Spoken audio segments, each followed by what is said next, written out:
हम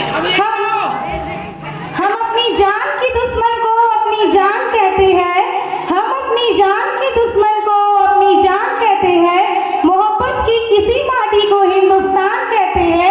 दुनिया में जो सुनाई दे उसे कहते हैं खामोशी, और आंखों में जो दिखाई दे उसे तूफान कहते हैं, उसे तूफान कहते हैं।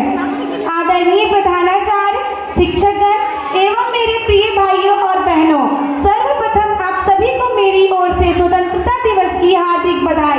मैं जानवी कुमारी कक्षा 10वीं की छात्रा हूँ। जैसा कि हम सभी जानते हैं, हम सभी यहाँ पर स्वतंत्रता दिवस के पावन अवसर पर इकट्ठे हुए हैं, तो मुझे कुछ बोलने का मौका मिला है। कृपया मेरी बातों को ध्यानपूर्वक सुने। आज़ादी का असली महत्व वही समझ सकता है जिसने कभी गुलामी की हो।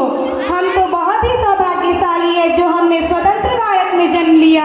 यूँ तो आज़ादी की लौ 1857 से ही चल चुकी थी, जो 1947 में जाकर खत्म हुई।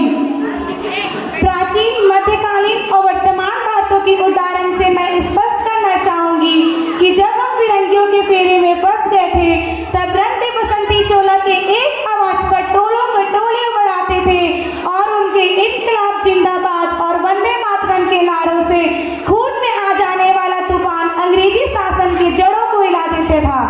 उसके बाद 62, 65 और 71 के युद्धों में अपना सुहाग खो देने वाली औरतों के घर के हालात जब यूं होते कि प्यार भी भरपूर गया, मांग का सिंदूर गया, नन्हे निहालियों की लंगोटियां चली गई, छोटी छोटी बेटियों की चोटियां चली गई, बाप की कमाई गई, भाई की पढ़ाई गई। एक ऐसा विस्फोट हुआ कि पता ही नहीं चला, जिसकी कई बोटियां चली गई। अरे आपके लिए तो एक आदमी ही गया है साहब, मेरे घर की तो रोटियां ही चली गई, रोटियां ही चली गई। और इस प्रकार पूरा देश, पूरा परिवार अपनी देशभक्ति स्थापित कर रहा था। उस समय देश बलिदान मांगता था, उस समय देश मर जाने को, लड़ जाने को, मिट जाने को कहता था। परंतु आज देश बलिदान नहीं मांगता, ना ही मर जाने, मिट जाने या लड़ जाने को कहता है। आज देश चाहता है तो बस सच्ची देशभक्ति। और मेरे नज़र में एक सच्चा देशभक्त वही है जो अपना काम पूरी मेहनत, लगन और ईमानदारी के साथ करे। मैं नहीं मानती कि इंस्टाग्राम, ट्विटर या व्हाट्सएप के डीपी को 3 रंगों में रंगना ही देशभक्ति है। यदि आप कहेंगे कि वर्ष में 2 बार तिरंगा उठाना देशभक्ति है, तो मैं पूछना चाहूँगी, क्या जो बच्चा फुटपाथ पर खड़े होकर तिरंगा बेच रहा है वह भी उसकी देशभक्ति है? जी नहीं, वह उसकी देशभक्ति नहीं, वह उसकी भूख की शक्ति है जो उसे ऐसा करने पर मजबूर कर रही है।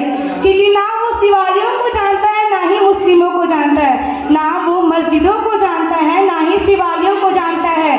वो भोजन का भूखा है, वह जानता है तो बस भोजन के निवालों को जानता है। अपने परिवार, समाज और राष्ट्र के प्रति समर्पण का भाव है देशभक्ति। हर देशद्रोही के जीवन में आने वाला तूफान है देशभक्ति, ताकि हर देशद्रोही यह समझ सके कि अगर तू परिंदा है तो ये आसमान है तेरा, अगर तू दरिंदा है तो ये शमशान है तेरा। भाईचारे से रहना है तो रह इस जमीन पर, वरना ये कब्र है तेरी और कब्रिस्तान भी है तेरा, वरना ये कब्र है तेरी और कब्रिस्तान भी है तेरा। अब मैं महिला सुरक्षा के बारे में कुछ कहना चाहूँगी। महिला सुरक्षा के मामलों में हमारा भारत 4थे पायदान पर रहता है।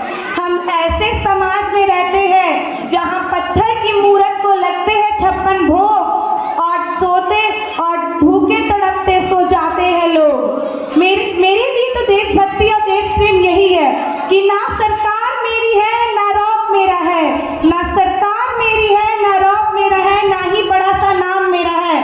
बस इसी बात का गुरूर है कि मैं हिंदुस्तान की हूँ और ये हिंदुस्तान मेरा है, ये हिंदुस्तान मेरा है। मेरी नज़र में ना हिंदुओं की ज़रूरत है, ना मुसलमानों की ज़रूरत है। मेरी नज़र में ना हिंदुओं की ज़रूरत है, ना मुसलमानों की ज़रूरत है। राष्ट्र निर्माण के लिए सिर्फ एक सच्चे इंसान की ज़रूरत है, सिर्फ एक सच्चे इंसान की ज़रूरत है। और अंत में बस इतना ही कहना चाहूँगी कि राष्ट्र का निर्माण नारियों को पूजने से नहीं, नारियों की इज्जत करने से होगा। स्वच्छ भारत अभियान के लिए सिर्फ सरकार को ही नहीं, बल्कि देश के हर एक नागरिक को, हर एक व्यक्ति को, हर एक भारतीय को मदद करना होगा। तब जाकर हम एक एक स्वर्ग सा सुंदर देश कहेंगे। और मेरा भारत महान था, महान है और हमेशा महान रहेगा। धन्यवाद। जय हिंद, जय Bharat. Thank you Janvi for